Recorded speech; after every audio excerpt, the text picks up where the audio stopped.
Good morning, everybody. Look at the leaves changing. Isn't it gorgeous? Well, Lisa, I know you got lots of snow and the leaves changed a long time ago, but it's Wichita. I got a good show for you guys today, so stay tuned.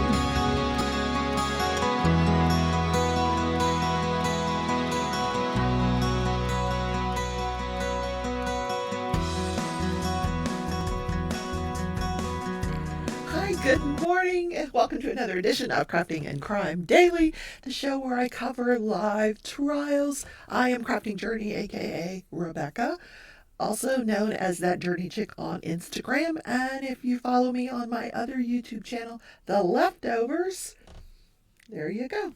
The link down for the new YouTube channel is down in the description. Not so new, a couple months old now.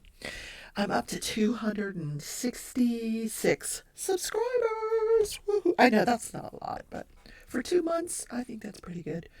And I get a lot of views on the video, so I'm kind of encouraged. Hi, what do you want? Oh my goodness. I think she thinks I'm talking to her. Yes, Stitch is taking up half my table now. I'm trying to paint. I'm trying to look at my notes, and I've got really limited room here. What's up? What's up? All right, go lay down. Go lay down, please. Go lay down. Tootsie, you need to go lay down. All right, so I found, if you watched last night, I also talk about my crafts. That's why it's called Crafting and Crime. So if you watched last night, I painted this. I'm trying to find something holiday-ish to put on my cards that I send to subscribers who purchase from my eBay store. So I did a couple of this, and then I was just playing around, and I did the scary Halloween pumpkin. Well, I actually did find an autumn flower in the book that I like to, it's a tutorial book that I've been using to draw some flowers, and I found this. So here, let me put it up closer. There we go. It's an autumn one, so I think that was the only, it's a fall wreath. So I was trying to do this fall wreath this morning, and I've been practicing. I've got some of my leaf drawing is not so great, so practicing just sketching it, but I'm going to do some more practicing here on the back of just some of the leaves before I decide to put these together on the cards. And I will be talking to you about, we're going to wrap up the Brooks trial, but we're just going to put a little bow on that and put it to bed. But one of the subscribers sent me this video, and I want you to watch it. This is Darrel Brooks's mother, and I feel my heart goes out to this woman. Oh my God. Listen to what she has today. It's what she has to say. It's just really heartbreaking and sad. I asked Darrel Brooks's mother, Dawn Woods, about how she felt about today's verdict. Her son found guilty on all counts. Do I think it's fair? I don't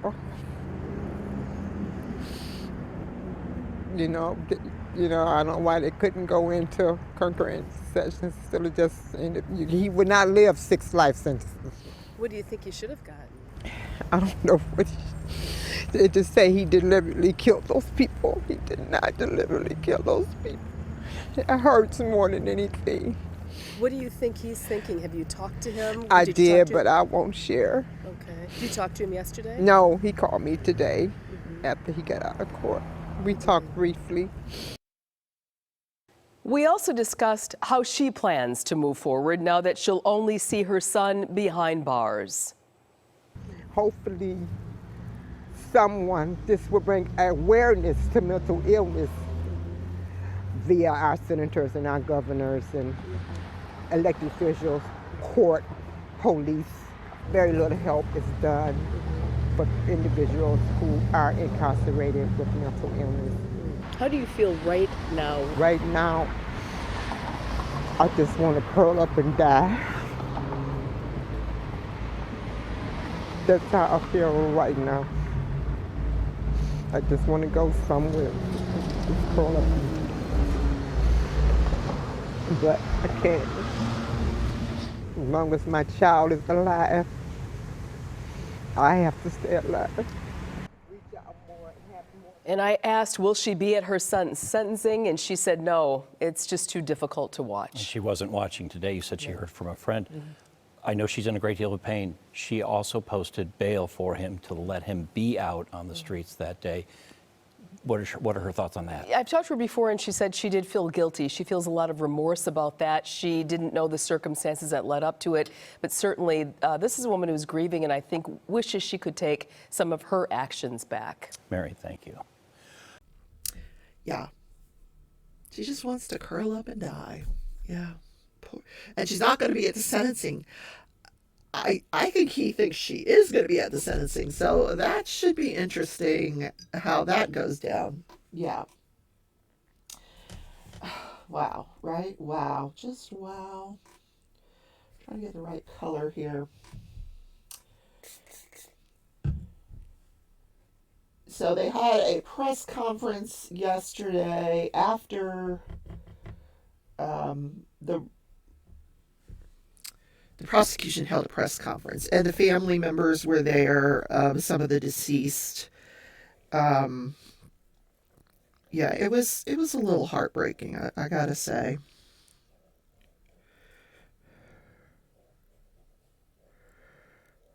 I'm terrible at this one leaf. I don't know why. Yeah, nothing more from Darrel. We're done hearing from Darrel until Monday, which is the 31st, when there will be a hearing to determine the sentencing date. They will have to come back on Monday with a plan as to what people are going to want to speak. Because there were 63 injured parties and then 6 family members of the deceased. So, and like you just heard, Darrel's mother said she's not going to be there, but I'm hoping, I'm thinking that she'll change her mind. Wouldn't you want to be there for your children? I mean, can you just imagine you've raised this child and they just grow up and they do this horrible thing, and it's just devastating. Now that leaf wasn't too bad, and then I could put the veins in it and it should be okay. But I'm going to keep practicing it because it's just bothering me that it's just not turning out the way I want it to. I need practice. All right, let's switch over to the Wagner trial. I hope there's a new trial that starts next week, because the Wagner trial, oh my gosh, it's a continuation of the direct examination of Jake Wagner. And he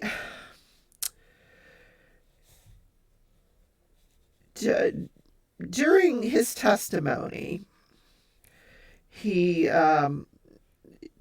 they broke for lunch, and there was a bunch of commotion in the courtroom.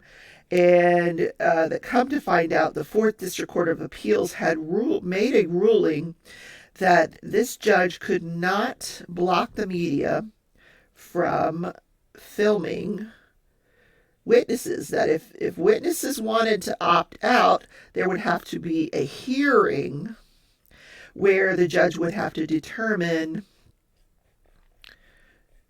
if there was good cause for them not to appear on camera. So he came back from lunch, and of course there were still no cameras, because they couldn't get the cameras set up that quickly.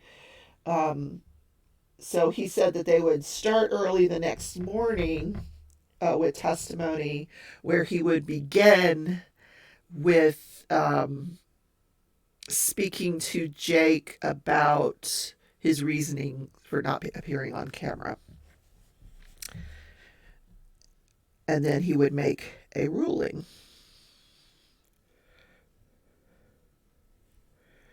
I'm going to get this right if it kills me. Yep, and it might.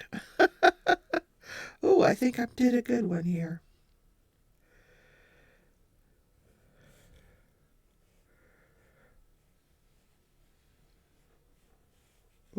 I'm liking it. I'm liking it.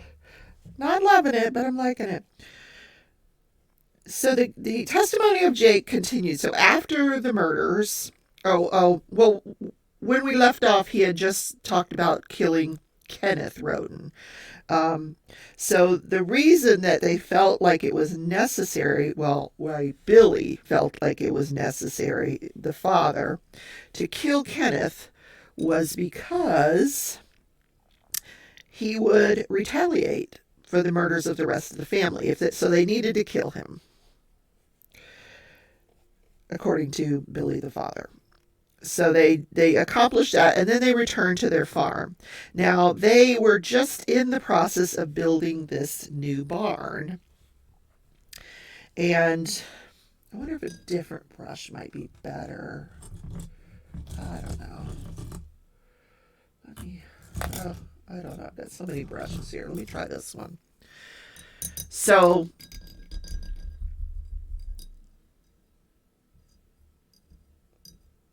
when they returned, after they killed Kenneth, they returned back to their farm, and they go to this barn. Now, at this point, the barn is not fully built. The stalls had not been put in. It was just like a shell. So they actually drive the truck that they purchased for the murders into the barn. They take off all of their clothing, and they get in. Jake walks in his underwear to the house, to get more clothing for them. He gets a duffel bag, and then he returns to the barn, and they put all their clothing in a bag, and they put it into a like a pit, and they burn it. They burn all the clothing.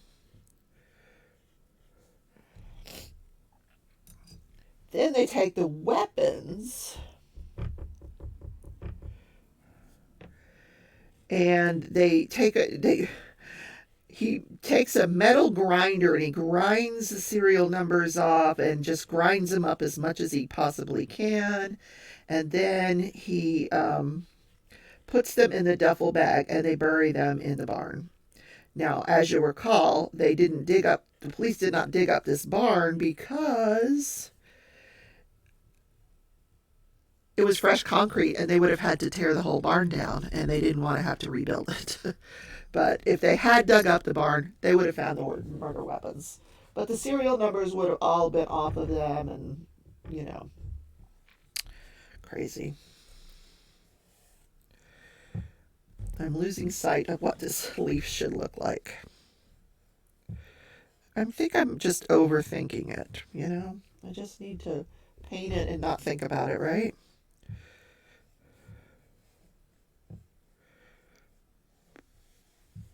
No, I need to think about it. Oh, gosh. No, I think I'm overthinking it.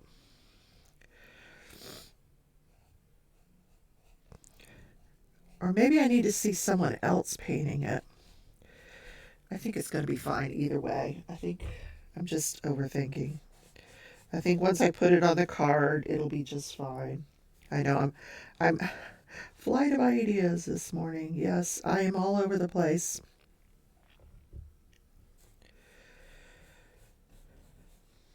So they go back into the house after the murders, and the kids are watching TV, and they don't know anything that's going on. I learned that the George's son that's named Bullvine, they actually just call him Vine. Now, before dawn the next morning, Billy gets up, the father, takes the truck that they purchased for the murders. He disassembles that bed that he built so that hay could be put on top, and George and Jake could hide in the truck bed. He disassembles all that, cleans it all up, takes the truck to his niece's house, Katie, and just gives it to her. They put the title in her name that day. Happy birthday or whatever it was. I don't know. And yeah, before dawn. Isn't that weird? So she was thrilled. She gets a new truck.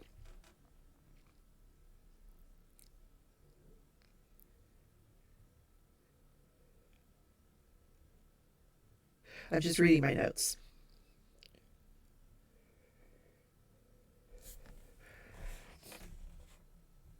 Oh, this was from yesterday. That's why it's not making sense. Okay. Okay, so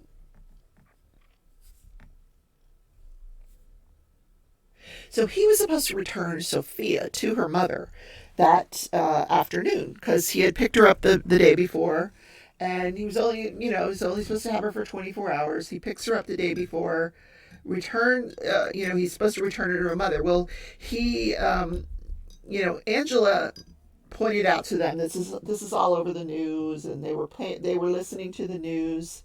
So he calls a friend. I think he called the mother of Frankie's child, who was in the mobile home when the murders occurred, but he wasn't injured. Which is not, this is crazy. Frankie was the oldest son of Chris, and he was in the trailer with his fiance, Hannah Gilly. But his son was in the house as well. And so it's also convoluted. Like, everybody's got a different baby daddy and baby mama here. Anyway, so he calls the mother of the child that was still in the trailer. And he says, I was supposed to return Sophia, and so I don't know what the purpose of calling her was, but, So then he ends up calling the next day. He calls his custody lawyer, and he tells his custody lawyer, Sophia was murdered, and so he gets full custody of Sophia. See, I just did it. I freehanded it, and it looks fine on the 9th try. Oh, God. I'll get it right eventually. This is what happens when people who are not artists, are trying to be artists. We're trying to learn how to draw here. I'll show you the leaf in a second. But then I can put some vines in it, and or the veins of the leaf. And I don't think I have the colors right. So I think this one is probably closest to where I want to be out of all of them. Maybe that one there too. But this one, shape-wise, not color-wise. Right now I'm just playing with shapes. But I think that's the shape that I want. Anyway, so we got that. He ultimately did not end up using the forged custody documents that him and his mother had put together. He said all of the Wagners attended all of the funerals. That's kind of creepy. Yeah. Angela created a GoFundMe page for Jake, which is even creepier. He raised about $1,000. The purpose of this page was to help assist him with, taking care of Sophia full time now. Before he only had her part time, and now he's got to work, extra long hours at work to help take care of her and pay for the custody lawyer and blah, blah, blah. Anyway, he only raised about $1,000, which is, chump change for these guys, I guess. I don't know. So then he's on the stand for the rest of the day and is explaining that, he knew that they had their vehicle bugged when they came back from their first visit to Alaska. He was fully aware that the vehicle was bugged. At one point, he even said hi to one of the investigators. And then he describes the move to Alaska. He said that he met the woman up there. They moved their engagement up by 2 years because they were going to move back to Missouri. And he It sounded like he really loved this girl. The one that he met in Alaska. It sounded like he really had feelings for her. Um, he so he describes that whole relationship and some other things. So they break for the day. Then he returns to the courtroom the next day, where early so they can have this hearing. And at the hearing, the judge hears his reasoning for not wanting to appear on camera, and his reasoning is that he's afraid for his safety in jail. That if he appears on camera, everybody in the jail will see this and they'll be out to get him. So the judge rules in his favor. Okay, no cameras.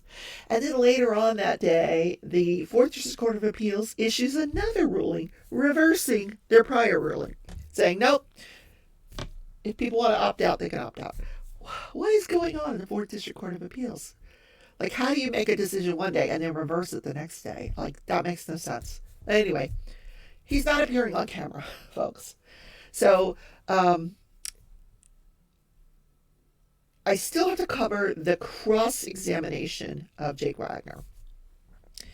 Now, I will say that I probably will not be doing a show tomorrow because tomorrow's tire day. I'm going to go plunk myself in the seat at the tire place, and I'm not leaving until I have 4 brand new tires. Yeah, because I have some sourcing to do for my business, and I can't really do it on a donut tire. I need to get out and about. I want to head down to Oklahoma City to go to the Benz in Oklahoma City. It's like a 2-hour drive. So I do want to head over there. Yeah. People are texting me. How are we doing on time? Oh, we have plenty of time. Let's find out what happened this day in history, shall we?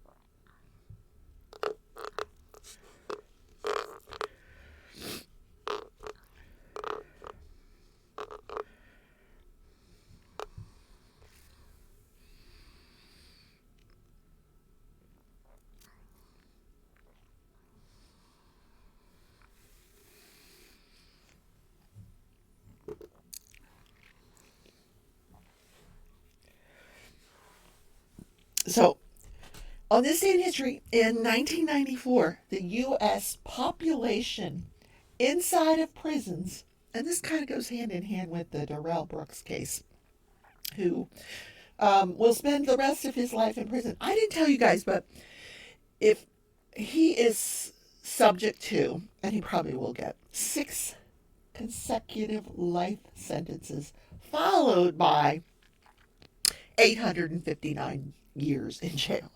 If he's like never going to see the light of day. Anyway, so in 1994, the U.S. Justice Department announces that the prison population in this country has exceeded 1 million people. Million people. I wonder where it's at today. That includes state and federal prisons. It does not include local prisons, where an estimated 500,000 prisoners were held, usually for short periods.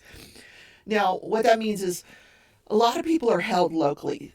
Darrel Brooks was held locally until his case was completed. You don't go to prison until you're actually sentenced. So that million number is people that have actually been sentenced. So the 500,000 number is people sitting in local jails while their cases are working themselves through the court system. It's crazy. So second only to Russia. Russia at the time in 1994 didn't have as many incarcerated people as we did. Today, the U.S. has the highest incarceration rate in the world. Oh my God. Vast majority of prisoners are male and behind bars for drug-related convictions. While there was an extremely disproportional number of African Americans behind bars compared with their distribution in American society as a whole, more than half the nation's prisoners were African American, while African Americans make up only 13% of the overall U.S. population. That's disturbing. This racial imbalance was also present in 2,890 prisoners under sentence of death in 1994. 42% of the prisoners on death row were African American. Oh my goodness. Now, I'd love to know what those numbers are today, but that's, somebody mentioned the other day the idea of penal colonies. Like, we just set up, like, an island somewhere and we send them there. And they can just go at each other, okay? Make your own laws, just do whatever you want. We're sending you over there. I mean, that's what the British used to. That's how Australia came about. The British would send their prisoners to Australia. It was a penal colony. I don't know how I feel about that, but if we're going to abolish the death penalty, this is just going to get worse. Now, I think if we take the marijuana-related charged people out of the prisons, it will help. And I'm all for that. Come on. Yeah. And that's starting to happen slowly, where they're releasing the marijuana-related drug charges prisoners they're getting out of jail. Because, come on. It's legal in most states anyway. So, or will be. I'm looking at these leaves and it's very disturbing. I need more practice before I can do the cards. But yeah. Anyway, that is the show for today, guys. I hope you enjoyed the content. Please make sure to hit the like button. Today, he decided he wasn't going to make coffee. I'm like, okay. No, you don't have to.